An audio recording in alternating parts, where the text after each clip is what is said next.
Dutangirana inkuru yacu n'umusore witwaga Raoul wakundaga kuba umukobwa witwaga Shadia. Nubwo ariko Raoul yakundaga Shadia cyane, kuri Shadia siko byari bimeze. Yangaga Raoul cyane, akabimwereka, akamwereka ko batakundana ngo bikunde. Yabonaga yego ari umusore w'imico myiza, ariko nanone akabona ari umukene cyane kandi ari umuturage, ku buryo yumvaga ko atakundana n'umusore uciriritse kuri urwo rwego, dore ko yumvaga ko no kugendana nawe mu nzira ubwabyo bimuteye isoni. Yamwirengagije kenshi, akamuca amazi mu ruhame rw'abandi bantu, ntibigire icyo bimubwira kandi rwose ukabona ko bimuteye ishema. Raoul we wenda agategereza ko yamusaba imbabazi z'ibyo yakoze, ariko akabona umukobwa aricecekeye. Ibyo byose Raoul yarabibonaga, ariko nyamara we ntacike intege, agakomeza kumukunda cyane, yibwira ko wenda igihe kimwe azageraho agahinduka. Umunsi umwe Raoul yari yiriwe amuhamagara, ariko Shadia akanga kumwitaba. Telefone yacagamo, nuko ntamufate. Byabaye inshuro nyinshi cyane. Raoul abonye yanze kumwitaba, amwohereza mesaje nyinshi cyane zitabarika, ariko nabwo Shadia akazisoma, akamwihorera akanga kumusubiza. Yabonye bigenze gutyo kandi yumva yifuza kumuvugisha cyane, maze kuko yari azi aho batuye nimugoroba, amasaha y'akazi arangiye, ajya kumureba aho yabaga kugira ngo byibuze amuvugishe. Akimara kugerayo kubw'amahirwe, yasanze Shadia yatashye ageze mu rugo. Shadia yamaze kumukingura arikanga, kuko ntabwo yatekerezaga ko yaba ari we uje kumureba, nuko maze ahita amubaza ati, ese uje gukora iki hano? Raoul ati, nta nubwo se byibuze wabanza kunsuhuza? Shadia ahita amusuhuza byambuza uko ngira, ati niba ari njyewe wari uje hano uje kureba simpari, ngiye kugenda, hari umuntu dufitanye gahunda yihutirwa. Raoul ati, nta kibazo, niba hari umuntu mwari mufitanye gahunda nanjye sintinda, nashakaga kukuvugisha byibuze nk'iminota 5. Humura, ntago ndi bugukerereze. Nuko Shadia ati, ngaho mbwira ibyari bikuzanye hanyuma ugende. Raoul ati, ariko se nta nubwo basi wareka nkicara, ibyo nshaka kukubwira nkabikubwira turi kumwe nicaye? Shadia yari imyoje, nuko aramureka aratambuka aricara, ariko aho kugira ngo agume aho ngaho mwumve yumve n'ibintu ashaka kumubwira, yahise yigendera. Raoul yagumye kwicara aho ngaho amutegereje, akumva undi yibereye kuri telefone mu cyumba arimo araseka ariganirira, kuba amusize aho ngaho yicaye nta n'ikintu bimubwiye. Raoul akicara aho ngaho yumiwe, yagiye kubona nuko abona umukobwa wabanaga na Shadia witwaga Jolie, nawe ageze aho ngaho avuye ku kazi. Jolie akigera muri salo yatunguwe no kubona Raoul yicaye wenyine yitangiriye itama, bisa nkaho arimo kwibaza ibintu byinshi kandi afite n'agahinda kenshi cyane. Maze ahita amusuhuza n'ubwuzu bwinshi cyane. Raoul nawe abanza gusa n'ushigukiye hejuru, maze ahita nawe amusuhuza. Jolie yahise amwicara iruhande, atangira kumubaza amakuru. Raoul nawe ahita amubwira ko amakuru ari meza, nuko ariko ntiyakirirwa amubwira ukuntu Shadia yamuciye amazi yamusize aho ngaho akigendera. Nubwo atabivuze ariko Jolie yarabibonaga, kuko n'ubusanzwe Shadia yamubwiraga ukuntu yanga urunuka uwo muhungu, ko ariko yanze kumucikaho, yanze kugira ikindi kintu arenzaho, nuko ahita amubwira ati, ihangane gato yandaje, kambanze ndebe Shadia nawe musuhuze. Raoul aramubwira ati, nta kibazo, unamubwire ko mushaka ko ngiye kugenda. Jolie ati, nta kibazo ndamukubwira. Jolie yahise agenda yinjira mu cyumba Shadia yari arimo kwisekera kuri telefone, maze bagikubitana amaso. Nuko Jolie aramubwira ati, ese ubwo wambabariye ukawukubye telefone ho gato yanga kuvugisha? Ndashaka rwose kugira ikintu nkubwira. Nuko Shadia ati, wambwiye se sindi bukumve? Mbwira ndakumva, si ngombwa ko nkupa. Jolie biramubabaza, ahita amushikuza telefone, maze aramubwira ati, bwira uyu muntu ko uri buze kongera kumuvugisha, cyangwa se telefone yawe mpite nyikupa, ntimwongere kuvugana. Shadia yabonye ukuntu Jolie yarakaye, ahita yongera afata ya fone, asezera umuntu bari barimo kuvugana, aramubwira ati, ndaza kongera ngo uhamagare mu kanya. Akimara gukupa, Juri ahita amubaza ati ese urabizi neza ko Raoul yicaye hariya muri saro agutegereje? Nuko Shadia akubita igitwenge ati ubwo ibyo nibyo washaka kumbwira? Ubwo wari urimo kumbwira ngo ngupe telefone ushaka kumbwira ibyo ngibyo gusa? Nuko ahita arakara ariko aramubwira ati urambabaje cyane, ntabwo nari nzi ko ari ibyo ngibyo washaka kuvuga, mba nakwihoreye rwose. Ubundi se urinda umbwira ngo yicaye hariya ntegereje, yatashye? Arakora iki hano ko hano atari iwabo? Jori abyumvise biramubaza cyane, nuko amusaba imbabazi ati sha mbabarira, agenda umuvugisheho byibuze gatoya, naho byaba iminota mikeya, gukomeza kumuca amazi gutya ntabwo ari byo rwose, kuko we ibintu umukorera urakabye cyane, umwereka ko umusuzuguye cyane ukamuca amazi. Mana yanjye, uriya musore uramubabaza, umutera agahinda cyane. Si ngombwa ko wamuta hariya, niyo wamuvugishaho iminota mikeya ubu ngubu yari kuba yanigendeye. Ese utekereza ko we nta zindi gahunda aba afite? Utekereza ko nta kindi kintu aba afite yakora? Rwose ndakwinginze genda umuvugishe. Nuko Shadia ati ntaho ngiye, ntabwo ndi bujye kumureba, narambirwa atahe, ibyo biramureba ni akazi ke.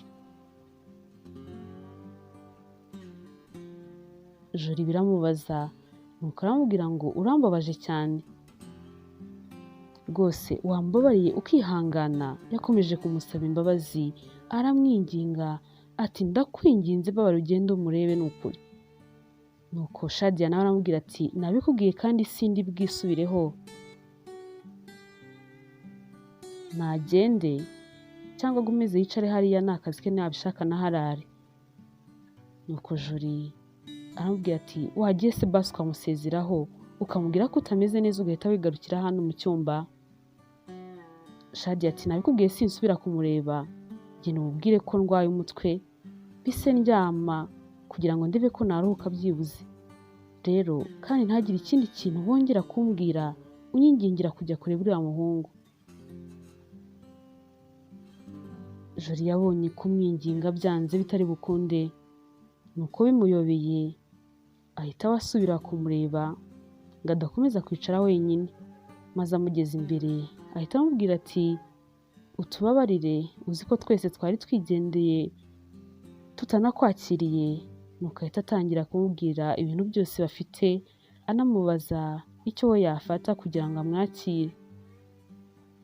Raoul ariko amubwira ko nta kintu na kimwe ari bufate, ko yihuta, ko n'ubundi agiye kugenda. Nuko ahubwo ahita amubaza ati Shadia se ko yigira hano yambwiraga ko afite gahunda ye y'umuntu yari agiye kujya kureba, byagenze bite? Jori utari ufite amakuru na makeya kuri ibyo bintu, nuko ahita amubwira ati ntago akigiyeyo, kubera ko ambwiye ko arwaye umutwe, ambwiye ko atameze neza, nta nubwo ari bugaruke hano kukureba, umutwe urimo kumurya cyane, arashaka kuba aruhutseho, agiye kuryama arebe ko byibuze yaruhukaho gatoya. Nuko Raoul aramubwira ati ntabwo nari nzi ko ari uko bimeze, ntabwo yari yambwiye ko arwaye. Nuko aramubwira ati umubwirire yihangane arwara ubukira, nanjye reka ngende, wenda nzagaruka kumureba. Nuko asezeraho Jori, arangije arigendera. Jori yamukurikije amaso, agahinda karamwica, ariko abura ikintu na kimwe yabikoraho. Nuko ahita ahaguruka asanga Shadia n'agahinda kenshi, ati shaka kuki koko ukomeje kumubabaza, ko mbona ari umuntu mwiza, ko yitonda, wajya ureka koko?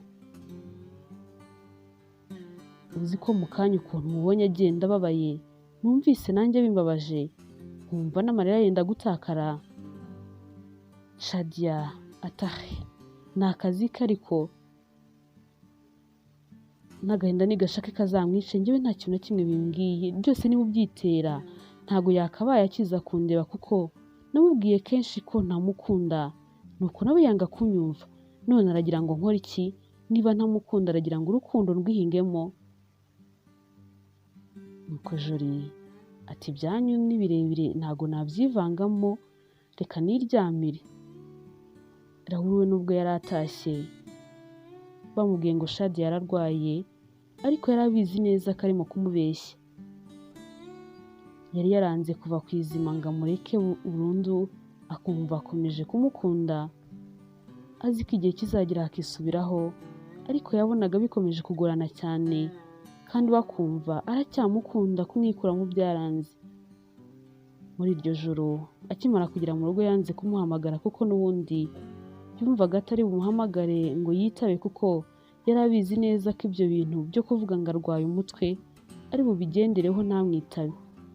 Yarabiretse, ariko mu gitondo aramuhamagara kugira ngo amubaze uko yaramutse, yumve ko wenda aramubwira ko yorohewe, ariko n'ubundi Shadia yanga kumwitaba burundu. Yabonye byanze n'ubundi amwohereza mesaje, ariko nabwo ntiyamusubiza. Yakomeje kwanga kumwitaba burundu, nuko abona ageze aho byanamuburotse. Raoul byaramubabaje, ariko nawe kwikuramo umukobwa bikomeza kumugora, biramwangira burundu. Iminsi yabaye myinshi abona Shadia yarakomeje kumuburoka, nuko umunsi umwe Raoul yiyemeza kujya kureba Shadia kugira ngo amuvugishe bwa nyuma, amubwire ko atazongera kumubangamira, amubwire ko nubwo yamukunze we ntamukunde, ariko ko nawe agiye kugerageza kubyikuramo, ko atazongera kumubangamira ukundi. Icyo gihe Raoul yanyuze iruhande rw'aho Shadia yakoreraga, abona bihuranye n'ikiruhuko cya saa sita, nuko yinjirayo abaza undi mukobwa bakoranaga bari bakubitanye aho hanze, nuko amubaza niba Shadia yaba agihari atarajya muri pause. Nuko uwo mukobwa aramubwira ati arahari, ntago aragenda, musize muri ofisi. Nuko Raoul ahita amubwira ati ese nimba ntabagoye mwagiye mukamubwirira ko mushaka, ko ntashaka kwinjira muri ofisi. Uwo mukobwa ati ariko se ko atari kure, ni kuri iyo ofisi turiho, ni ukuri uriya muryango ugenda umurebe nta kibazo. Raoul amusaba imbabazi ati mbabarira ugende umumbwirire, sinshaka kwinjira tutavuganye, keretse ari we ukubwiye ngo ninjire. Uwo mukobwa ati sawa, reka ngende mukubwirire, none se ndamubwira ko uri nde? Raoul ati mubwire ko nitwa Raoul. Uwo mukobwa yahise agenda maze abwira Shadia ati hanze hari umuntu ugushaka witwa Raoul, ese mubwire yinjire cyangwa uramusanga hanze? Shadia yahise arakara cyane ati akubwiye ko ari nde? Ngo Raoul? Nuko uwo mukobwa ati cyane niko ambwiye. Nuko Shadia ahita amubwira ati njyewe nta muntu nzi witwa gutyo. Raoul aho yari ahagaze hanze, kuko umuryango wari ufunguye, byose yarabyumvaga, maze Shadia akomeza kwitotomba yihakana Raoul ko atamuzi. Ahita abwira uwo mukobwa ati umunsi umwe muzaha karibu n'abajura cyangwa se n'abasazi, bwira abasekirite bacu bitonde kandi bahite baza bamusohore icyo kintu cyitwa Raoul, njyewe ntacyo nzi. Umukobwa arumirwa ati umuntu usaba ikintu gute? Kanigendere ndabona ntamenye ibyanyu. Maze agisohoka ngo abwire Raoul yigendere, nuko asanga yibwirije, yahise agenda. Raoul yagiye ababaye cyane, yumva azinutswe ikintu cyitwa urukundo, yumva atazongera gukunda ukundi. Byaramubabaje cyane, ariko kuko yari yiyemeje kuza kubanza kuvugisha Shadia mbere y'uko abivamo burundu, maze n'ubundi aravuga ati uko byamera kose ndaza kubanza muvugishe, nimugoroba ndibuze kuza kujya kumureba iwabo, nuko mubwire ko rwose ntazongera kumubangamira ukundi, ajya aryama asinzire, si ngombwa ko yajya akomeza kunyihakana, manza amubangamira bikabije ndamuvira burundu mu buzima.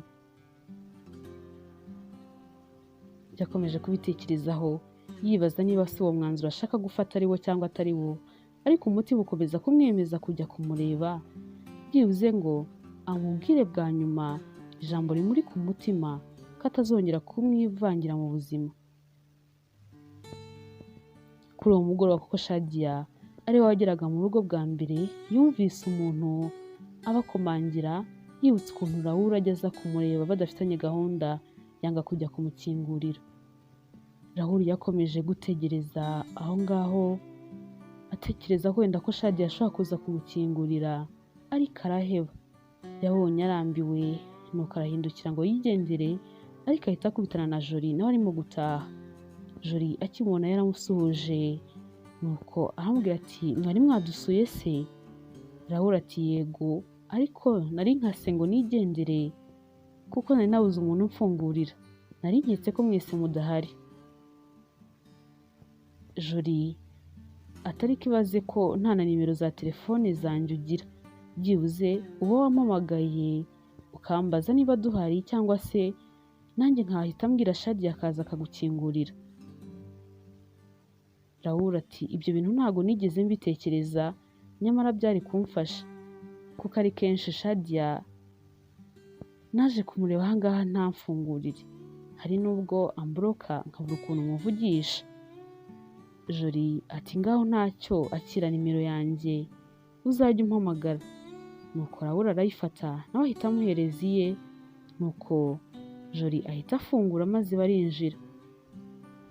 Bakimara kwinjira, Shadia yari yicaye aho ngaho muri salo azi ko wakomangaga yarambiwe akigendera, maze acyumva Jolly afunguye urugi nta no kureba hejuru kuko yari yunamye muri telefone ye, ahita avuga ati Jolly watinze ngo ngutere story, uzi cya gihungu cya Beethoven cyanjye ngo ni Raoul kijya kiza kundeba, ibaze ko noneho byarenze kunsanga hano mu rugo kikansanga ku kazi. Jolly acyumva ayo magambo ubwo buramwica, maze ahita avuga ati ese Shadia nta nubwo urimo kubona ko nzanye n'umushyitsi? Shadia yubuye amaso abona ni Raoul, ariko aho kugira ngo yikange cyangwa se atangire asaba imbabazi yicuza ibyo yari amaze kuvuga, yerekanye ko nta kintu na kimwe bimubwiye.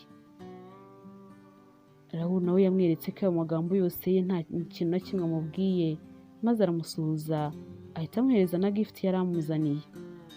Maze Shadia ahita yanga, ahita ahaguruka arigendera. Ati izo gift zawe uzajya uzishyira abandi bakobwa batari njyewe.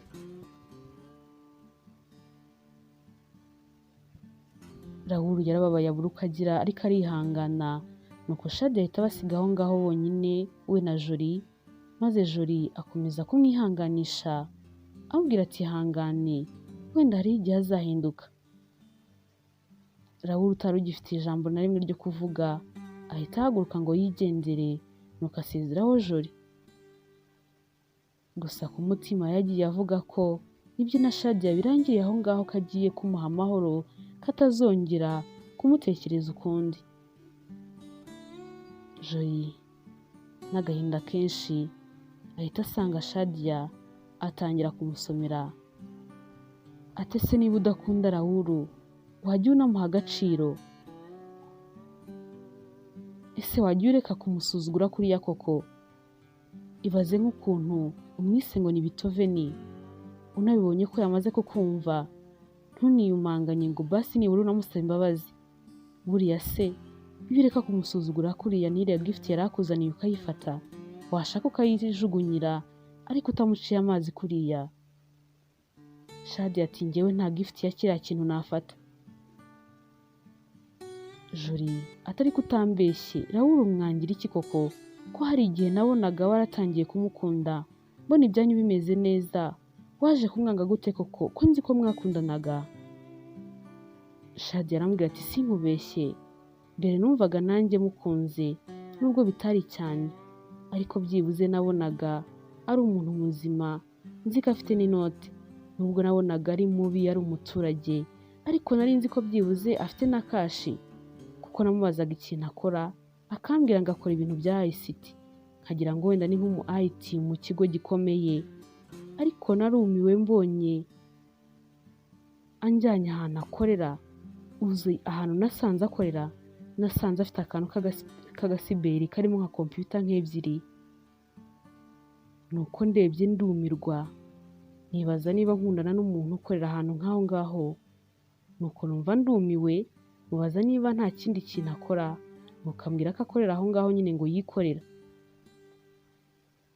Akimara kunjyana ahantu akorera, nahise numva rwose muzinutswe burundu, numva ndamwanze, numva sinshaka no kuzongera kumuvugisha. nahise ngira n'amahirwe nimenyanira n'igitipe gifite kashi, noneho mpita muzinukwa burundu. Shadia yakomeje kumubwira ati reba nawe ni umukene, ntazi kwambara ibintu bigezweho nk'abandi basore bo muri iki kinyejana, aba yambaye ibipantaro n'ibishati nk'iby'abasaza bo muri rimwe, ntazi kwiyitaho, nta fresheri, ibisatsi n'ibyanwa ntazi ukuntu bimeze, nta smartness, nta kintu na kimwe namba. Ese buriya ko kuriya muntu wowe ubona twagendana no mu nzira? Nk'ubwo nawe mbwira, ni iki cyatuma ngumana nawe? Ingingo imurengera ni iyihe koko? Mbwira nawe. Hejuru y'ibyo bintu byose afite, arengejeho no kuba ari umukene. Byibuze hari igihe umuntu ubona asa nabi atameze neza, ariko yagira kashi ukumva wabyihanganira. Ngaho mbwira Jolie, ni iki cyatuma ngumana nawe? Mbwira ingingo imurengera n'imwe yatuma mbasha kuba ndi kumwe nawe. Jolie ati ingingo zimurengera ni nyinshi cyane, kandi ni nazo zikomeye. Kuba gukunda byonyine birahagije, nicyo cy'ingenzi, ibindi bikaza bikurikiraho. Aragukunda kandi ni umwana mwiza. Njyewe mba mbona yitonda, atari wa muntu ushobora kugutesha umutwe.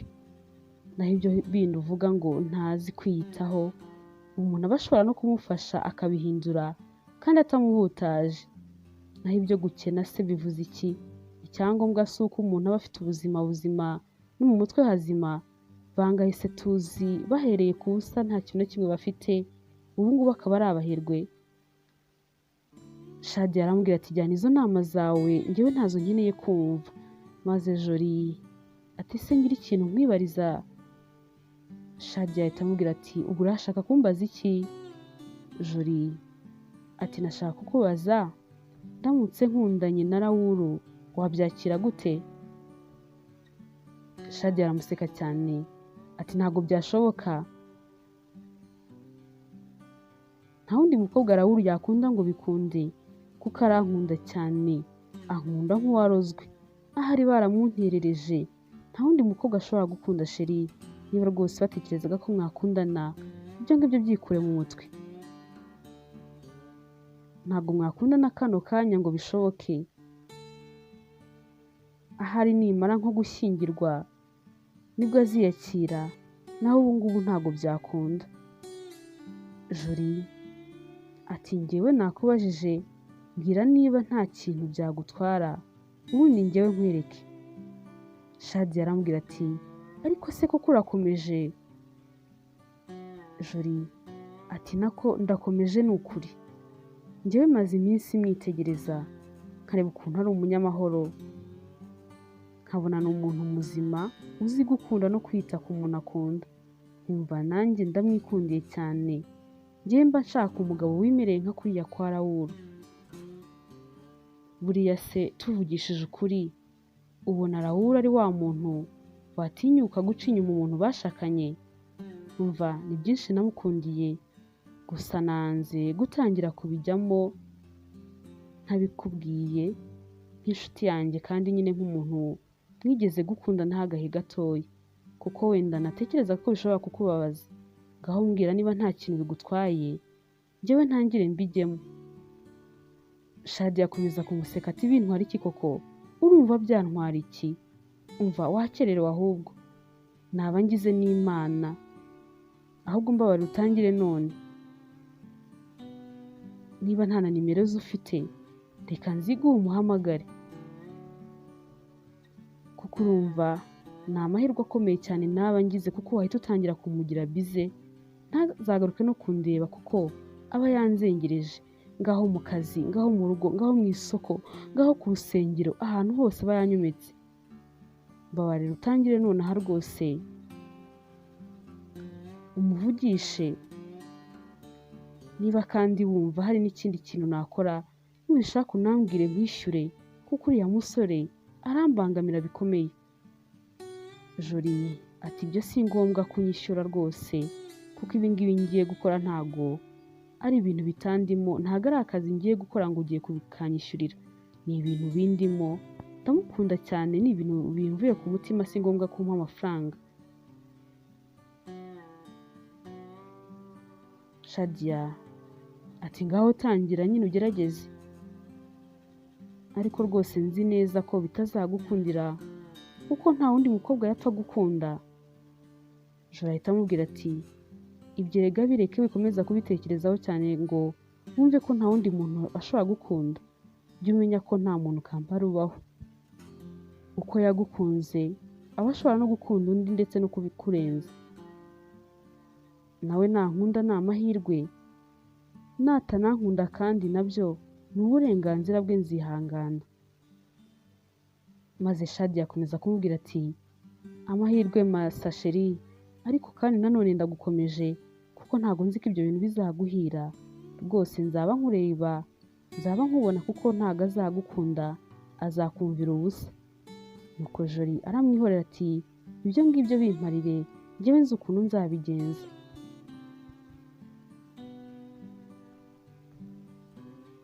Mu gitondo cy'uwo munsi Jori yagiye mu kazi, nuko yirirwa atekereza ukuntu azatangira kwiyegereza Raoul, ariko akumva biragoranye cyane kuko ntago bajyaga bahavugana ngo bahamagarane kuri telefone cyangwa se banandikirane message. Ariko gusa Jori yatangiye gutekereza, yibutse ko Shadi yamubwiye ko hari ahantu afite siberi kakora n'ibintu bya ICT, nuko ahita atekereza kumuhamagara. Nuko aramuhamagara aramwibwira ati ni Jori. Raoul ahita amubwira ati yego Jori, nakumenye, ntuzi ko se warabimpaye nimero yawe?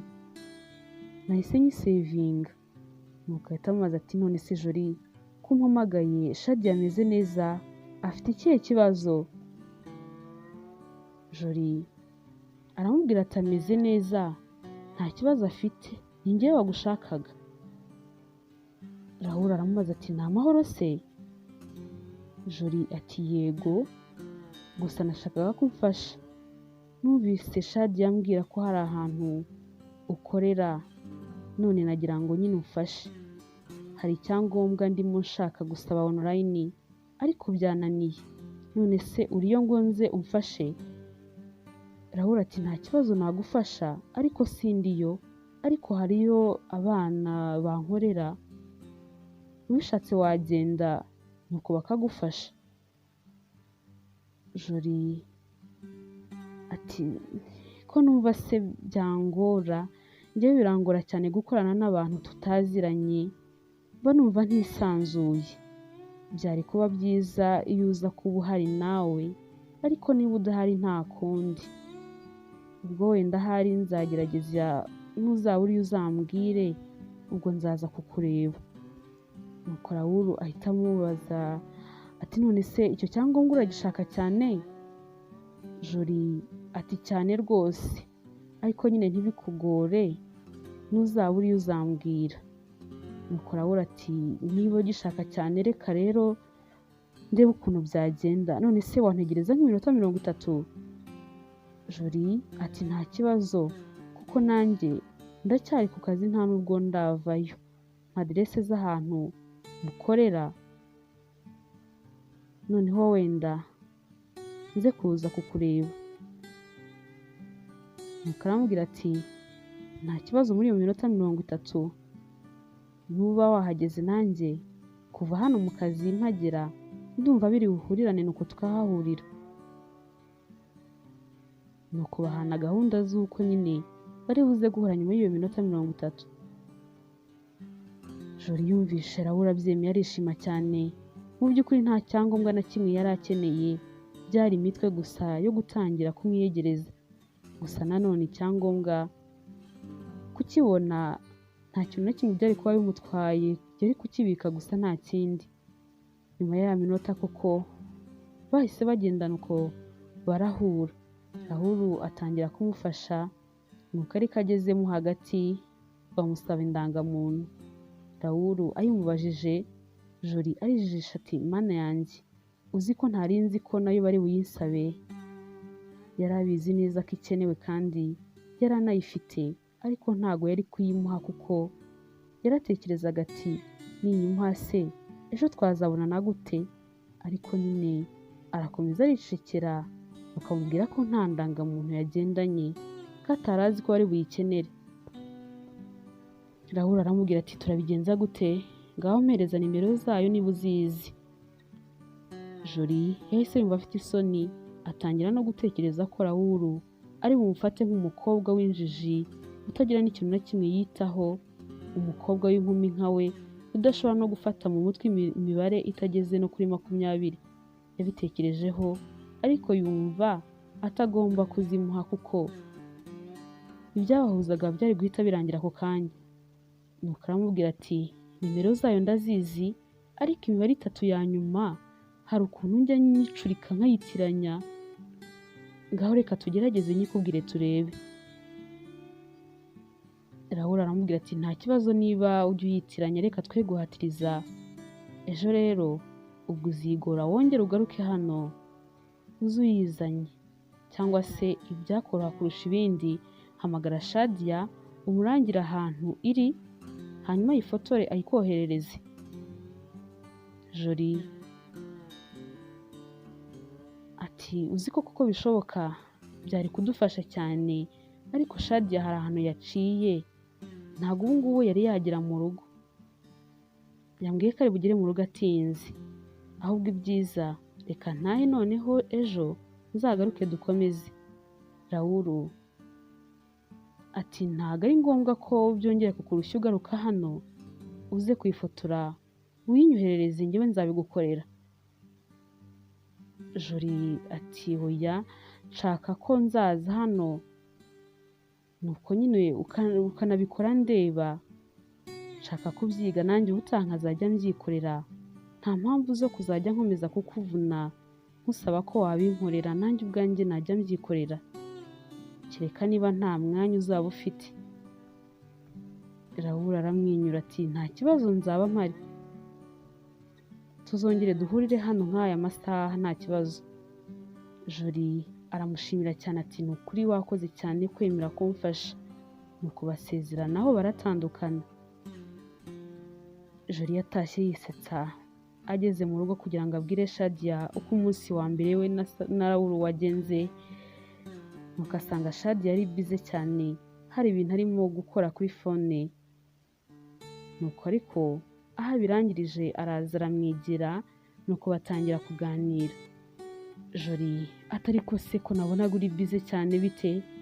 Shadia ati sha ni transfer y'amafaranga nari ndimo gukora, boyfriend wanjye yarakeneye amafaranga nari ndimo kuyamwoherereza. Jolie arikanga ati se wambwiye ko ari umukire se? Shadia ati ni umukire nyine, gusa amafaranga yose yari afite yatumijemo ibicuruzwa mu Bushinwa, hanyuma ahita abona ikibanza ahantu heza, tubona nyine tugomba kukigura. Rero yaburagaho 3,000,000 zonyine nizo nari maze kumwoherereza. Jolie aramuseka cyane ati Shadia uri muzima, umuntu umenyanye ejo bundi none ngo utangiye kumwohereza amafaranga angana gutyo koko? Ubwo umuntu utangiye kugusaba amafaranga, ubwo urumva nta kintu watangira gukeka? Shadia atari kusubwo urumva ibyo ngibyo ari big deal koko? Umva nta nubwo ari nawe wayansabye, nabyumvise arimo kubiganira na nyiri icyo kibanza kuri fone, amubwira ngo nta kibazo nakihere undi muntu, mbaza uko bimeze nukambwira ukuntu byagenze, ko yabuzeho 3,000,000 nyine kuko amafaranga yose yari afite yatumijemo ibicuruzwa mu Bushinwa. Nuko nyine mpita numva ko ngomba kuba nyamuhaye, bitwaye iki se ubundi? Uzi ko yari yabanje no kubyanga, yabanje kwanga ko muhaye amafaranga, nuko turabishwanira cyane, ageze aha arabyemera, ntabwo yabishakaga rwose. Rero witangira ngo utekereze ko wenda ari umuntu ushaka kundya amafaranga yanjye. Jolie yahise yumirwa ati inama nakugira ntuzagire n'igiceri cya 5 wongera kumuha, rindira mubanze mu bandi. Nuko ahita amubwira ati ariko ibyo reka tubireke nanjye nkwibwirira ibyanjye na Raoul ku munsi wa mbere. Shadia ati uwo muturage w'umutindi rwose nta nkuru ze nkeneye kumva, ceceka byihorere wikirwa ubimbwira. Umva ntuzongere no kugira ikintu na kimwe wongera kumubwiraho, kandi rwose ngusabye imbabazi ntuzasubire pe. ikindi kintu nagusaba sinzigire mbona umuzana hano mu rugo kereka igihe nzajya mba ntahari. Genda utangire ugeragereza amahirwe hirya iyo, sinkeneye kongera kumwumva umuvuga mu biganiro cyangwa se kumubona hano. Jori biramubaza ariko arihangana aramwihorera, nuko yiyemeza gukomeza kwikundira Raoul no gutangira kumwiyegereza cyane. Nk'uko bari babipanze ku munsi wari bukurikireho, Jori nanone yarongeye ahura na Raoul, nuko bakibonana noneho indangamuntu aza yizanye amwereka kandi ko akeneye kumenya cyane ibyo Raoul yari arimo gukora. Raoul nawe amera nk'aho arimo kumwigisha. Byageze aho ibyo bakoraga birarangira, nuko bagiye gutandukana. Jori atangira kwibaza ahantu bazongera guhurira, maze atarabona igisubizo cy'ikintu yakora, Shadia baramuhamagaye aramubwira ngo ari buze gutaha atinze, amubwira ko hari umuntu w'inshuti yagiye kubanza kureba. Jori aramubwira ati sawa nta kibazo. Bakimara kurangiza kuvugana, Jori yatangiye kwayura maze abwira Raoul ati sha ndashonje, uyu munsi nagize akazi kenshi cyane mbura n'ukuntu njya kurya. None na Shadia arampamagaye arambwira ngo araza atinze, urumva sindi bugire mu rugo ngo nteke kuko ngira ubunebwe bwo kurya njyenyine. Raoul ati none urakora iki?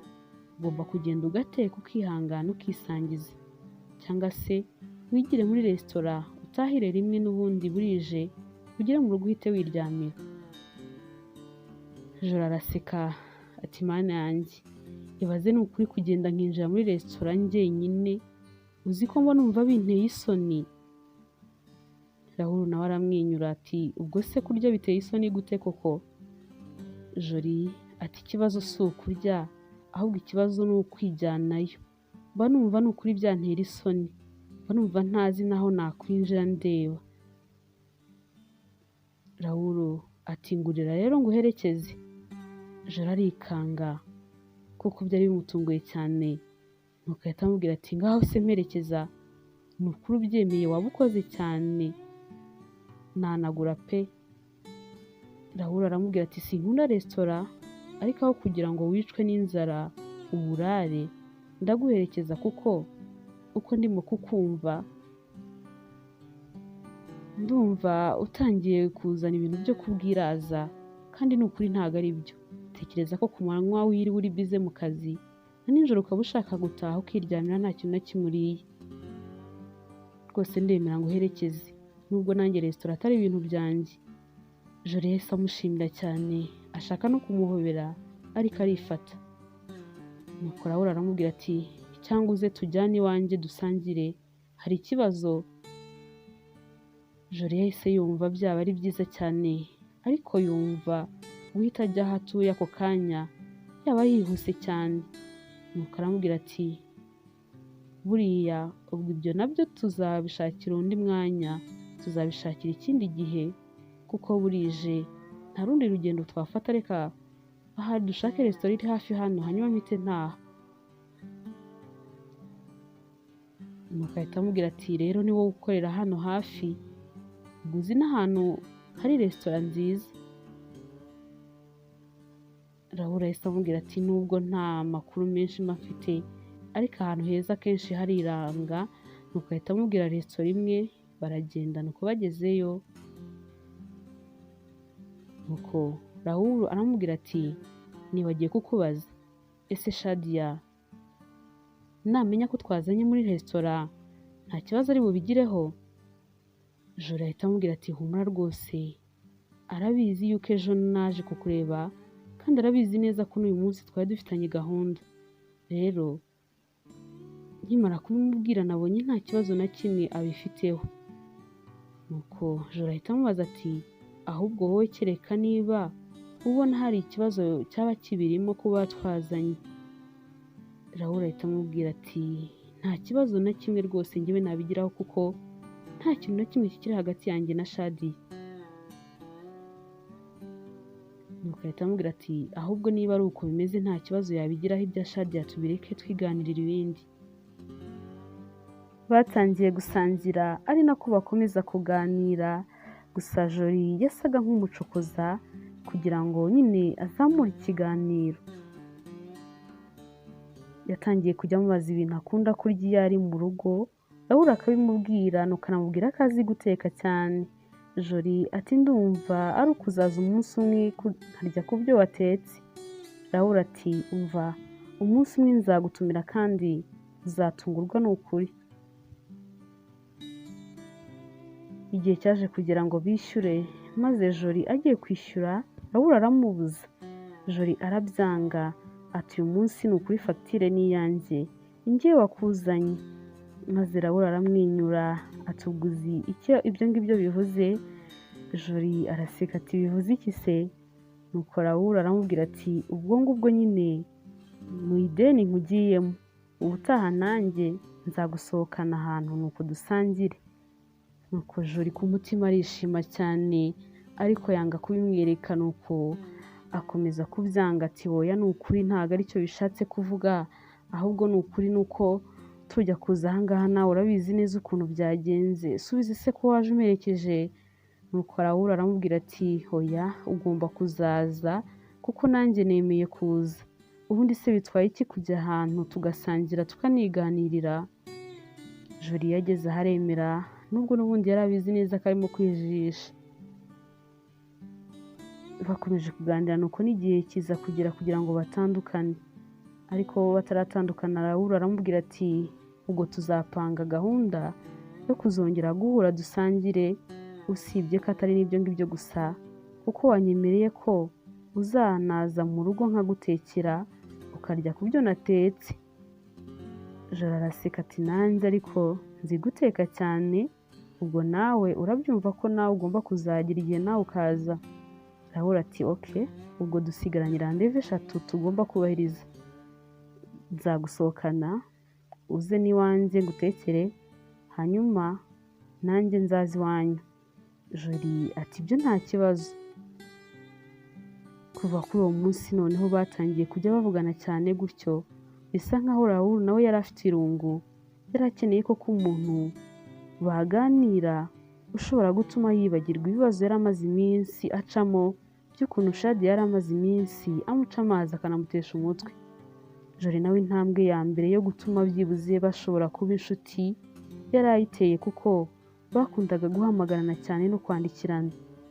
Joli yaba yagize akazi kenshi akamubwira, yaba yababaye akamuhamagara cyangwa se yishimye bikaba uko nguko.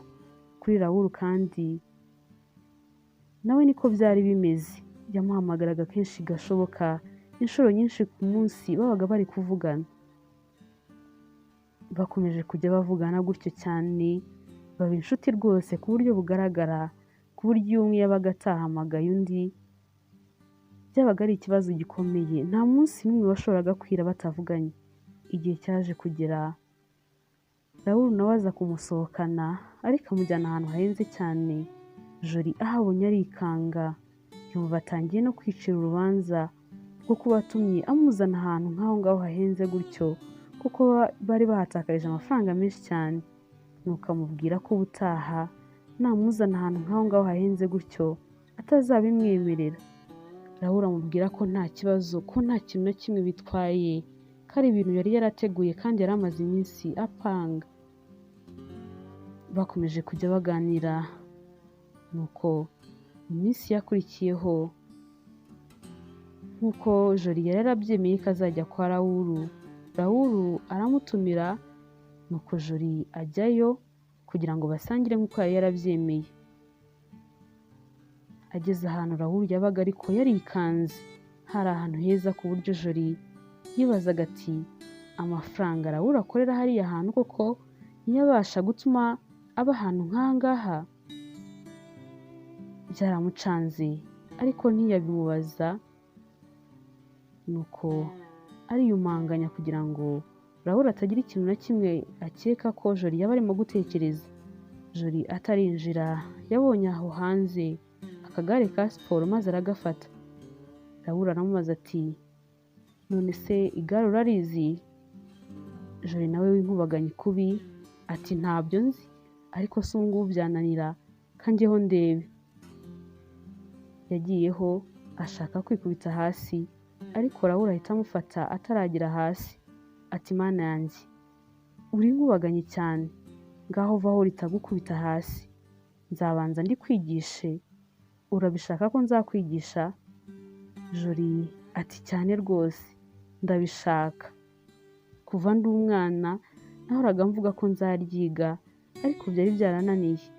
Nuko Raoul ati humura rero nzarikwigisha, muri wikende nuzajya ufite akanya uzajya uza hano nuko nkwigishe, n'uwo umunyeshuri w'umuswa kandi nzagukurura amatwi. Nuko bombi baraseka, Jori amwemerera ko azajya azanuka akamwigisha. Nuko Raoul ahita amubwira ati ni karibu rero, ngwino tugende tujye gusangira ibiryo natetse bitaza gukonja, nuko wabiryo bikakunanira ugatangira kwitwaza ko ari uko ntazi guteka. Bahise binjira babanza kuganiraho gatoya, hashize akanya batangira gusangira. Nuko Jori amubwira ko biryoshye cyane, kandi koko ntabwo yabeshyaga, byari biryoshye.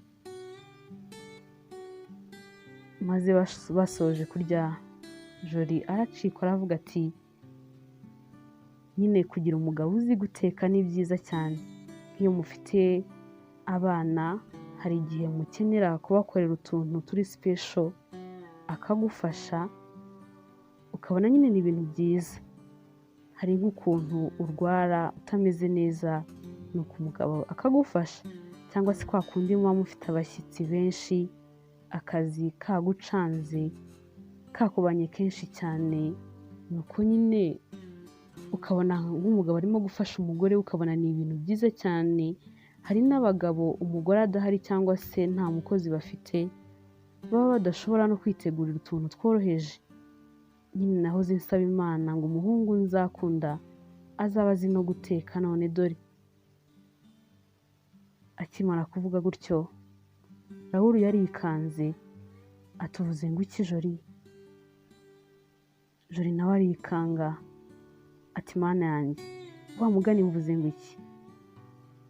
Sinzi ukuntu ibyo bintu byo gukunda mbizanyemo, I'm so sorry. Bose bahise baceceka, ntihagira n'uwongera kuvuga. Nuko Jori yumva afite n'isoni, atangira kureba hasi. Raoul we yatangiye kumwitegereza cyane, n'ubundi yari afite gahunda yo kuza kumubwira ko amukunda kuri uwo munsi. Nuko ahita amubwira ko hari ikintu yifuza kumubwira kandi gikomeye cyane. Jori ubwoba buramwica, atangira gutekereza ko wenda agiye kumubwira ko niba yaraje kumwiyegereza kugira ngo amwibagize Shadia ko bitazamukundira. Muri ubwo bwoba bwose n'ubundi bamaze akanya bacecetse, Jori ategereje kumva ikintu Raoul agiye kuvuga. Raoul nawe wari wabuze aho ahera, ariko ageze ahatangira kumubwira ukuntu ari umukobwa wihariye utandukanye n'abandi bose yigeze abona. Amubwira ko yifuza ko umubano wabo warenga ubucuti bagatera indi ntambwe, kubera ko yabonye ko nta wundi mukobwa akeneye mu buzima, maze amubwira ko amukunda cyane. Jori yaratunguwe cyane, kuko hari igihe yakekaga ko kuba avugana na Raoul gutyo bakaba bari kumwe ahantu hose nk'uko abimusabye akabimwemerera, ko ari ubwana bwiza bwe yisanganiwe, nk'uko yabikorera undi mukobwa uwo ari we wese wabimusaba. Nanone kandi ntabwo yakekaga ko nyuma y'ukuntu Shadia yamubwiraga ko amukunda cyane, ko hari undi mukobwa yahita afungurira umutima byihuse gutyo. Jori ntabwo yari kubasha kwijisha muri ako kanya, kuko n'ubundi yari yivuyemo kare byarangiye, maze nawe n'ama-emotion menshi cyane amubwira ko amukunda cyane. Raoul yarishimye cyane, aramushimira ati warakoze cyane kunkunda, nabikekaga ariko ntabwo nabyizeraga. Kubona umukobwa mwiza nkawe ankunda nk'ukuntu unkunda biratangaje cyane. Ntabwo ari ibintu umuntu wese yakwiyumvisha, n'ukuntu mugenzi wawe yamfataga nk'umwanda nawe ubibona. Kubera iki ubundi wankunze koko?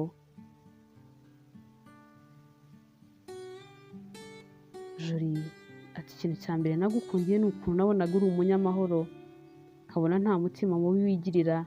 Ni byinshi nagukundiye ntabasha kugusobanura muri aka kanya, gusa nyine numvaga ngukunze cyane. Rahul akomeza kumushimira ati warakoze cyane kunkunda ni ukuri. Ntabwo wirata, ufite umuco, ugira urukundo, uri mwiza. Ubu se navuga iki koko?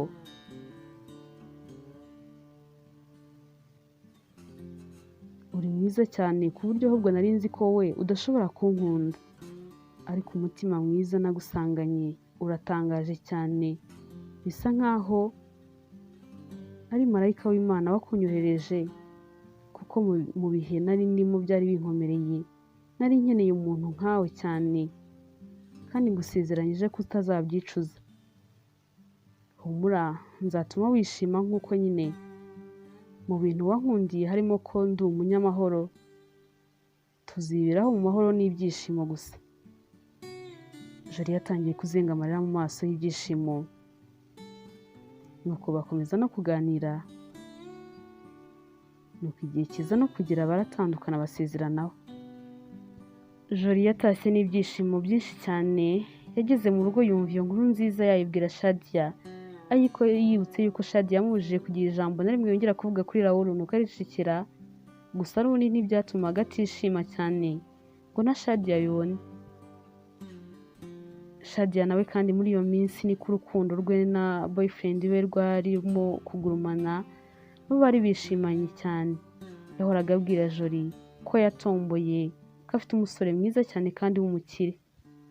Nuko Jolie ageze aho aramubwira ati ariko zana uwo muntu uhora undatira nuko turebe. Nuko amwereka ifoto ye. Jolie aramwitegereza ati ndabona atanaruta. Agiye kuvuga Rahul aricecekera, maze Shadia ati wari ugiye kuvuga ndetse? Wari ugiye kuvuga wa mutindi ngo ni Rahul? Ngiye kuzagushakira umutipe mwiza cyane muberanye, ureke gukomeza uteshwa umutwe n'uriya musore ngo ni Rahul wagusajije. Jolie ati uzamureke ni ukuri Mana yanjye, niba hari umuntu unyuzwe mu buzima ni njyewe, ndanyuzwe byuzuye rwose. Shadia ati numva uzanyereka sheri wawe, kuko manza muri iyi minsi usigaye ufite umuhungu ugukunda, kuko ukuntu nabonaga wisetsa mu kanya, hari ikintu rwose ntangiye gukeka. Ariko araba atari Rahul rwose. Niba ari we ntuzirirwe umumbwira, nta nubwo nzakomeza no kuba inshuti nawe. Umukobwa mwiza nkawe w'injiji utazi guhitamo. Jolie yaramwihoreye, yikomereza kwikundana na Rahul. Ntiyagira ikintu na kimwe abwira Shadia, kuko yari abizi neza ko nta na rimwe ajya amuvuga neza. Iminsi yaricumye, maze muri weekend nk'uko yari yemereye Rahul ko azajya agenda akamwigisha igare, nuko ajya kumureba. Babaga barimo guseka bishimye cyane, arimo kumwigisha. Jolie nubwo bakundanaga, ariko akabona intambwe ya mbere yo gukundana yarayigezeho. Nawe yabonaga imyambarire ye itagendanye n'igihe nk'uko biri mu bintu Shadia yamwangiraga. Yashatse nabyo kureba ukuntu yamufasha kugira ngo atangire kubihindura. Weekend imwe yaramuhamagaye amubwira ko atari buze kugira ngo amwigishe, bakamubwira ko ari buze kujya muri salo. Rahul wari umenyereye ko aza kumureba bakishima arababara, atari ko se ko namaze kumenyera ko tuba turi kumwe, kubera iki Jolie wakihanganya ukaza kundeba, waje tukaba turi kumwe? Nuko Jolie amubwira ko bitakunda. Nuko aramubwira ati nanjye rega mba nshaka ko tuba turi kumwe.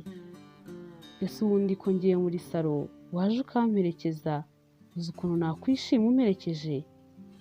Rahul ati reka reka rwose, muri salo ntago naguherekezayo. Nuko Joro atangira kumwibebezaho ati uyu munsi gusa byibuze babarira umperekeze, babarira uze tube turi kumwe, ndi bwishime cyane. Raoul wamukundaga cyane nuko arabimwemerera, maze Joro nawe arishima. Joro kandi yari abimusabye ngo amuherekeze kubera ukuntu yari abizi neza ko afite umusatsi mwinshi. Nuko baragenda bagezeyo, Joro ahita amubwira ati none se sheri, wowe ntabwo bari bukogoshe? Raoul ati ariko koko nanjye wakiyogoshesha ko nageze muri salo. Joro ati nibyo nawe niba kogoshe kugira ngo utaza no kurambirwa. Umukwaferi yahise aza ati turamwogosha gute? Nuko abivuga areba Joro. Joro ahita aseka ati kubimbaza se nkaho ari njye ugiye kwiyogoshesha? Raoul ati nibyo ariko ni wowe ugomba kuvuga ukuntu bari bunyogoshe. Joro yarishimye cyane mu mutima kuko nawe nicyo kintu yari agambiriye. Nuko ahita avuga ati ubu se koko bakogoshe gutera? Reka ntekereze numve. Hashize akanya gato yahita abwira Raoul ko atekereza ko bamwogosha, maze Raoul abanza kubyanga ati reka reka, ibyo ni iby'abana n'iby'abadorisa, ntabwo umuntu nkanjye nakwiyogoshesha ibyo bintu. Joro atoya ni ukuri ribuze kukubera cyane. Nuko umukwaferi nawe ati reka aba ariko nkogosha, ntabwo yaguhitiramo ibintu bibi kandi nanjye nibyo natekerezaga ko nakogosha biri bukubere cyane. Raoul yahise abyemera, nuko batangira kumwogosha. Barangije yirebye muri miruwari nawe aratangara ati ndabona ari bo, ni sawa cyane rwose biranambereye. Joro nawe amubonye abona yabaye umusore mwiza cyane ati wawu, ntureba se birakubereye cyane, buri gihe ni ukuri uzajya wiyogoshesha gutyo, wiyogoshesheje neza cyane, ni byiza birakubereye. Ibyo Joro yamubwiraga kuko ntago yamubeshyaga, byari bimubereye cyane, asa neza yabaye mwiza cyane. Raoul akimara gutaha abantu bose bamubwiraga ko bamwogoshe neza. Nuko nawe avuga ko ubutaha azajya ahora yiyogoshesha gutyo, kandi koko yarabikoze kandi nawe atangira kubikunda cyane. Yabonaga ko ari byo bintu bimubereye cyane. No mu myambarire Joro yatangiye kumufasha uko ashoboye kose kandi atamukomerekeje cyangwa se ngo amuhutaze. Byose yabikoraga mu bwenge.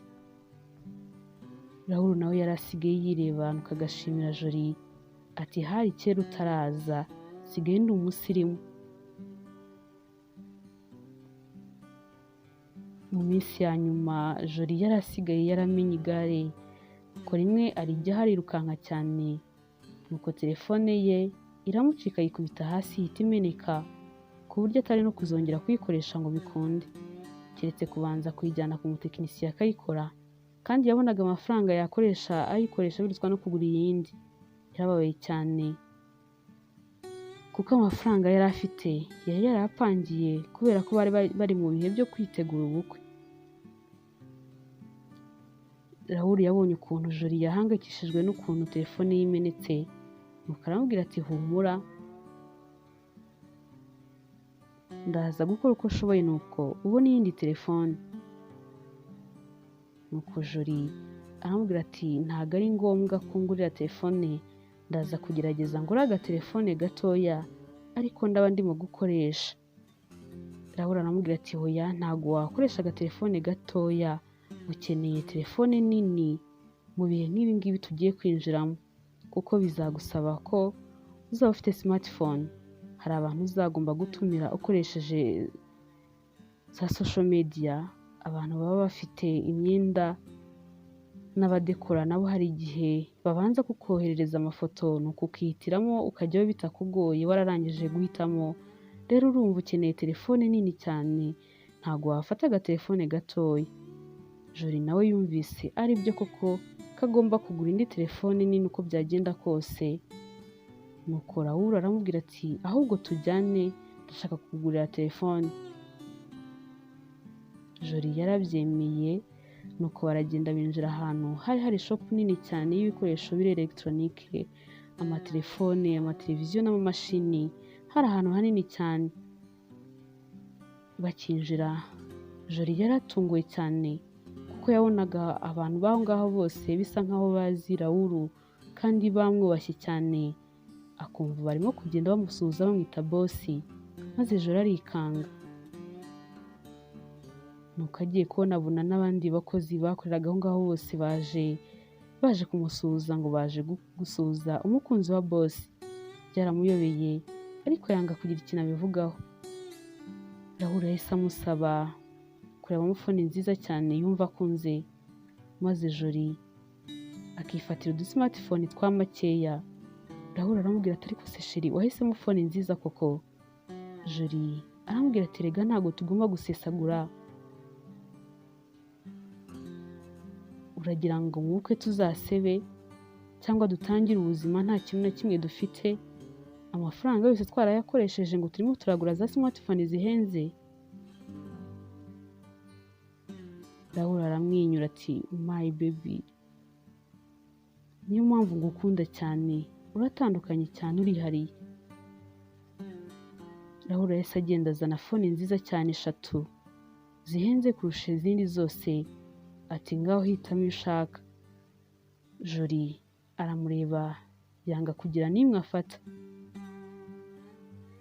Raoul aramubaza ati ko udafatamo imwe se urazishaka zose tuzitware? Niba zose unazishaka umbwire nta kibazo.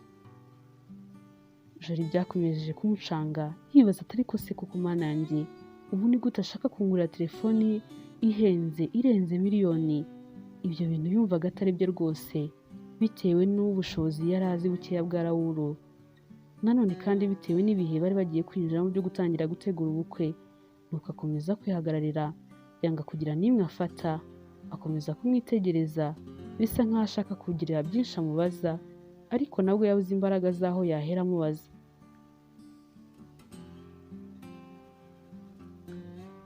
Raoul nawe aramubwira ati ko nta n'imwe se ufatamo? Nuko ahita amubwira ati basi reka ngo uhitiremo. Nuko amuherezamo imwe yabonaga ari nziza cyane kandi inahenze kurusha izindi zose. Nuko arayimuhereza ati ngaho reka dutware iyi ngiyi kandi ntugire ikibazo, nayishyuye. Bahise basohoka.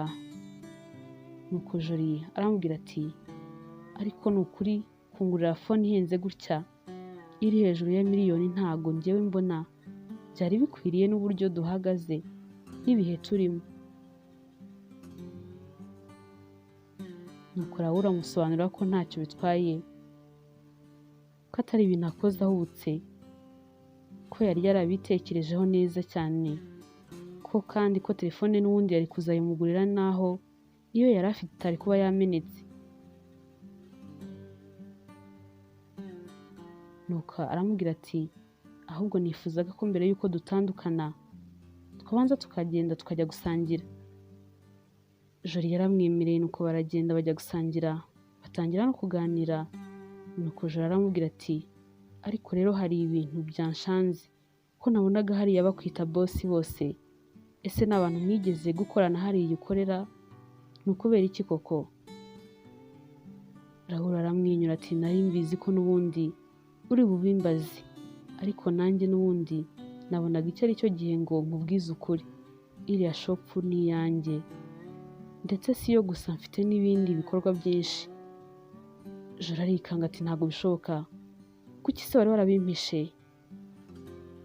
Raoul ati Jolly umbabarire ko ntabikubwiye, narakwihoreye kuko n'ubundi wari usanzwe uzi ko nkorera hariya kuri Siberi. Gusa impamvu nari narakwihoreye cyane byatewe n'uburyo Shadia akimara kunsanga hariya yahise atangira kunyanga cyane. Icyo gihe twari tumaze iminsi mikeya dukundanye, ariko yari ataramenya akazi nkora. Nari nsanzwe mfite iriya shopu, ariko numvaga nshaka no kugerageza mu bindi bintu, kuko ndi umuntu udakunda gutega amaboko ku kintu kimwe gusa. Nibwo nagize igitekerezo cy'ikindi kintu nakora, nuko mfungura iriya Siberi nshyiramo mashini ebyiri zonyine, nshaka n'abantu 2 nshyiramo ngo ndebe uko bizagenda, niba koko hazatera imbere. Icyo gihe Shadia yambwiye ko ashaka kuza kundeba mu kazi aho nkorera, nuko mubwira ko ndiyo ko nta kibazo, nuko murangira nyine hariya kuri Siberi ko ariho nari ndi muri icyo gihe, nuko arahansanga. Urumva nibwo twari tugifungura tutarafatisha, nta n'abakiriya na bakeya baratumenya. Umva rwose hari hakonje cyane, uwahageraga wese yahitaga abona ko nta kigenda, nta n'uwakekaga ko hazatera imbere nk'ukuntu ubu ngubu hasigaye hameze.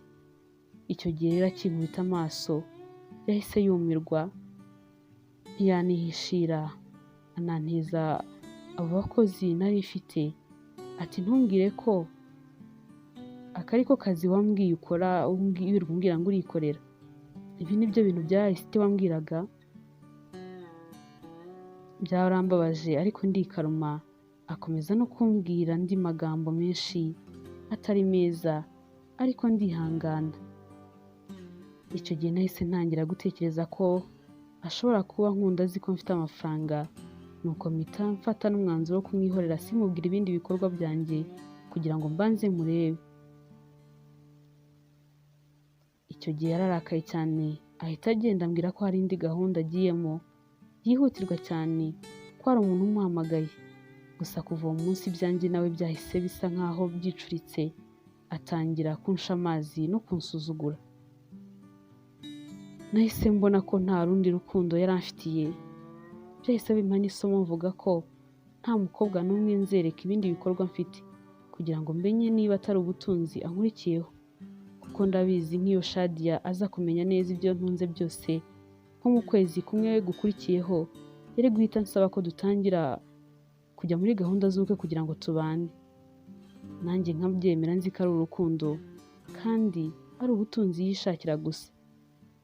Wowe sinzi ikintu nakwitura, warankunze ndabibona, umuntu uzi ko nkinnye, unkunda mfite ubuturage bwinshi cyane, kandi nagushimira cyane kuko waramfashije. Raoul yakomeje kumushimira cyane, ati Jolie waramfashije cyane, ntakubeshya ibintu byo kwambara no kwiyitaho ntago najyaga mbyitaho, ibyanjye byari ugushaka kashi gusa nta kindi. None nanjye nsigaye nireba nkabona ko hari itandukaniro rinini cyane ugereranyije n'ukuntu nari meze mbere, kandi uri umuhanga cyane, byose wabikoze mu bwenge ku buryo ntanigeze ndabukwa.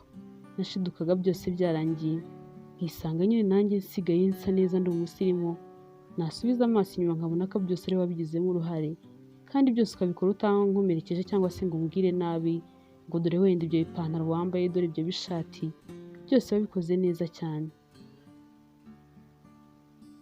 Nta kindi kintu mfite nakwitura usibye kugukunda nkagutonesha, ntabwo uzigera wicuza ko wankunze. Wampaye umwanya wawe, unyitaho, urankunda, byose mbifite ku mutima, kandi nzi neza ko utazigera uhinduka, uzakomeza kunkunda. Jolie disi wari warikundiye Raoul nta kindi kintu amukurikiyeho usibye ubumuntu yamubonanaga, numvaga byamurenze agiye no kurira, nuko amusezeranya ko nubwo amenye ko ari umukire, nta kintu na kimwe bizigira bimuhungabanyaho cyangwa se ngo bimuhindureho, wenda ngo atangire yirate cyangwa se ngo yumve ko ari umuntu urenze kubera ubuzima bwiza bazaba babayemo. Nuko aramubwira ati ubuzima bwiza tuzaba turimo ntabwo buzigera buba impamvu yo gutuma ntangira kwirata cyangwa se kugusuzugura. Raoul aramubwira ati wivunika Jolie, umutima wawe ndawuzi neza, ntabwo ntekereza ko waba utaransuzuguye uzi ko ndi umukene, nanasa nabi maze ngo utangire unsuzugure uzi ko ndi umukire kandi nanafite fresher imeze neza. Bakomeje kuganira ariko igihe kiza kugira baza no gutandukana. Kuri uwo mugoroba Shadia yari yasohokanye n'inshuti ze, maze abona umusore mwiza, amwitegereje neza abona ni Raoul, arikanga kuko yabonaga ko bidashoboka ko Raoul yari azi ari umuturage ari we waba asigaye afite fresher gutyo, maze agenda yihuta kugira ngo amuvugishe, ariko ahita abona Raoul yinjiye mu modoka nziza cyane, agahita abona aragiye. Byaramurenze ntiyabyumva, atangira gushaka nimero ye ya telefone ngo amuhamagare, ariko abona ntagifite, yarayisibye. Icyo gihe yahise ataha ngo ajye kuyaka Joli kuko we wenda yakekaga ko yaba ayifite. Akigera mu rugo yahise ajya kureba Joli vuba vuba, ati Joli, mbwira amakuru ya Raoul. Joli arikanga kumva Shadia yaza amubaza amakuru ya Raoul. Nuko aramubwira ati ese ko wambwiye ko udakeneye no kumva mvuga izina rye, kuki umbaza amakuru ye? Shadia akomeza gushyuha ati mbabarira, niba rwose ufite nimero y'impe, ibindi ndabikubwira nyuma. Joli yumvise nta mpamvu zo kuyimwima maze ahita yimuhereza. Shadia ahita ahamagara Raoul ati se wamenye ni Shadia uguhamagaye? Raoul ati Shadia wuhe?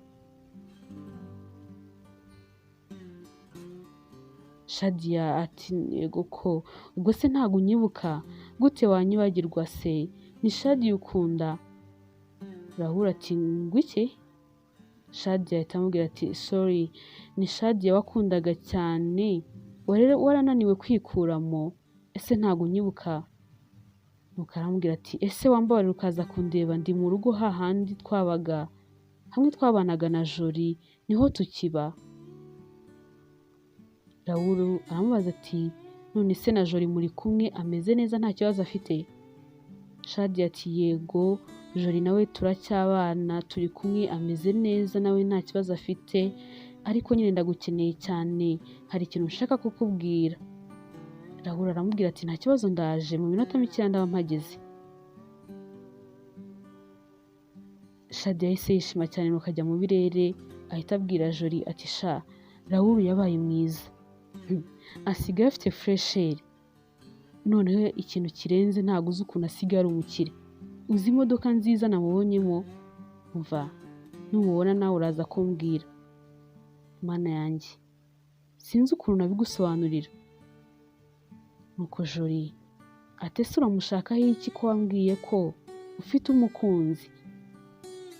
Shadia atambwira ati sha byihorere, yari umutekamutwe, y'amafaranga yose namuhaye naho nagiye mwongera nyuma yarayariye, anahita yikorera ubukwe n'undi mukobwa. Nanze kubikubwira ngo utanseka kandi wari warambujije, wari warangira inama ndanga nanga kukumvira. None rero Raoul kuri iyi nshuro ninjye nawe ntashobora kunshika, tugomba no guhita dukora ubukwe kuko ndabizi ko akinkunda, nta wundi mukobwa yakunda nk'uko yankundaga ngo bikunde. Niba nahari rwose nzi neza ko yahita amureka kuko yarankundaga cyane. Joli yarumiwe, ashaka kumubwira ko we na Raoul bakundana kandi ko benda no gukora ubukwe, ngo ataza kwinyuraguramo imbere ya Raoul, ariko atarabivuga imodoka ya Raoul yahise ihagera, maze Shadia ati sinakubwiye ko asigaye afite imodoka, ubwo nguwo niwe uje, kanirukanka njye kumureba. Joli yasigaye yumiwe yibaza ukuntu ari bubyitwaremo, nuko akomeza gutekereza ukuntu Shadia yashyushye cyane. Nuko Shadia nawe koko kwa kundi yari yagiye yiruka, ahita agenda ajya kureba Raoul. Nuko Raoul akiva mu modoka ahita atangira kumuhobera cyane. Nuko Raoul ariko aramwitaza, aramubwira ati tugende umbwire ikibazo ufite, numva gumpamagara wagira ngo ufite ikibazo gikomeye. Joli yagiye kubona abona bamugeze imbere, Shadia arimo kumwiryaho cyane. Nuko atangira kuvuga ati Joli, sinakubwiye ko Raoul ari buze? Ntago yari kubyanga, ndabizi neza ko atari kwanga kuza kundeba. Yakomeje kubivuga ibyo byose ashaka kumufata akaboko, ariko Raoul aramwiyaka, ahita agenda ahobera Joli cyane. Nuko aranamusoma, aramubwira ati ntushobora kumva ukuntu kuza hano binshimishije, mu kanya twari turi kumwe ariko numvaga nongeye kugukumbura cyane. Joli aramubwira ati nanjye nuko. Raoul ahita amubwira ati humura, ariko harabura iminsi mikeya nkakugira uwanjye by'iteka ryose. Nuko arongera aramusoma, aramubwira ati ndagukunda cyane, hanyuma aramurekura. Nuko abwira Shadia ati Shadia long time, none se kumpamagaye wanshakiraga iki? Shadia wari warebye ibyo byose yumiwe, mu mutwe byivanze kubera ibyo bintu yari arimo kubona, ahita abaza Raoul ati none se Raoul, ibyo ndimo kubona ni ibiki? None se waranyibagiwe? Ntabwo ukinkunda? Raoul araseka ati Shadia, koko ni wowe watinyuka kumbwira amagambo nk'ayo ngayo y'ibintu byose wankoreye? Umva nkubwize ukuri kandi ubimenye neza, sinkigukunda ukundi kuko warambabaje kenshi gashoboka, gusa ndagushimira ko wanyanze, kuko iyo utanyanga wenda simba narabonye Jolie ngo anyereke urukundo ruzima. Shadia ararakara cyane ati ntibishoboka rwose, ntabwo byashoboka, uracyankunda, nta wundi mukobwa wakunda nk'uko wankundaga ngo bikunde. Jolie niba munari kumwe nta rundi rukundo umukunda, ni ukugira ngo unyibagirwe, kandi ninjye wamukoresheje kugira ngo ubashe kunyikuramo umuha agahenge. Shadia yakomeje kumubwira ati Raoul, mubwire ko utamukunda, mubwire ko bidashoboka, kuko njyewe ubu ngubu ndahari kandi ndagukunda, niteguye gusubirana nawe nkanagura amakosa yose nakoze. Raoul, mbabarira ndakwinginze, amahirwe ya nyuma ntumpakanire. Raoul yamubwiye ko bidashoboka, ko kandi ko yamwibagirwe burundu, ko ibyo yamukoreraga byose amuca amazi amwirengagiza, yizeye ko wenda nta wundi mukobwa ashobora gukunda. Amubwira ko ibyo rwose byarangiranye n'igihe, ko atakinamutekereza ukundi. Amubwira kandi ko atari kumwe na Jolie kugira ngo abashe kumwiyibagiza, ko ahubwo akunda Jolie cyane, ko amukunda kurusha n'undi muntu uwo ari we wese yaba yarigeze gukunda kuri iyi si, kandi ko biteguye no kubana. Nuko Shadia atangira kwadukira Jolie, amubwira ngo ni umugome, ati kuki utigeze ubimbwira koko, kuki utambwiye ko wowe na Raoul mwenda kubana? Jolie ati nari kubikubwira gute, kandi igihe cyose nashakaga kukubwira ikintu icyo ari cyo cyose kuri Raoul wahitaga unshekesha, ukambwira ko udashaka no kumva iryo zina. Kandi urabyibuka neza ko njya gutangira kumuvugisha nabanje kubikubwira, ukambwira ko nta kibazo, byose wari ubizi neza. Shadia ahita yivumbura ati reka mfate ibintu byanjye nigendere, sinakomeza kubana n'umukobwa w'indyarya nkawe, umukobwa wikunda w'umuhemu, wamenye ko Raoul ari umukire, nuko ugashaka kumwihererana ngo umugumane. Buriya impamvu washatse kumuntwara, wari waramushatseho amakuru, waramenye ko ari umukire, iby'ubutunzi bwe byose wari ubizi. Raoul akibyumva araseka cyane ati Shadia, ntabwo wigeze uhinduka, nta kindi kintu kikuri mu mutwe usibye ubutunzi gusa, nta rundi rukundo na rukeya wigirira. Shadia yahise yigendera, atwara ibintu bye bikeya, avuga ko ibindi azagaruka kubitwara.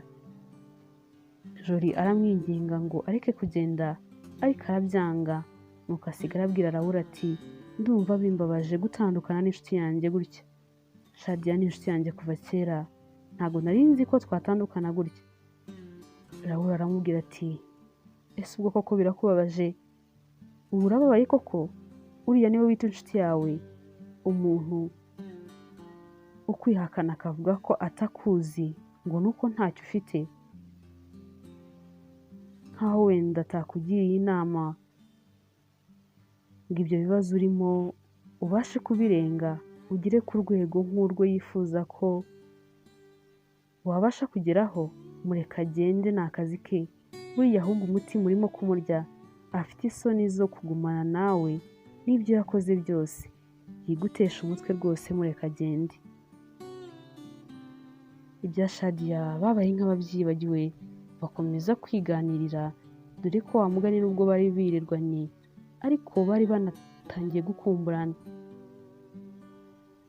Bakomeje kuganira, nuko ku munsi wakurikiyeho Raoul atungura Jolie, nuko aramuporopoza. Jolie wamukundaga kubi, ntabwo yari kubyanga, dore ko uwo munsi yari awutegereje n'amatsiko menshi. Byari byiza cyane, Rori yari yishimye cyane, nuko Rawuli amusezeranya ko azakora uko ashoboye kose akabaho yishimiye ubuzima bwe bwose, ko iryo ari ryo tangiriro ryo gutangira kugira ngo amwiture urukundo yamukunze, akamukunda uko yari ari nta kindi kintu na kimwe agendeyeho. Nuko bakomeza kwikundanira, igihe kiza no kugera nuko baza no kubana. Mwakoze cyane rero kubana natwe, aha niho inkuru yacu uyu munsi tuyisoreje. Ndizera ko wayikunze kandi ko wayigiyeho byinshi. Imana ikomeze ibarinde, ndabakunda cyane, naho ubutaha.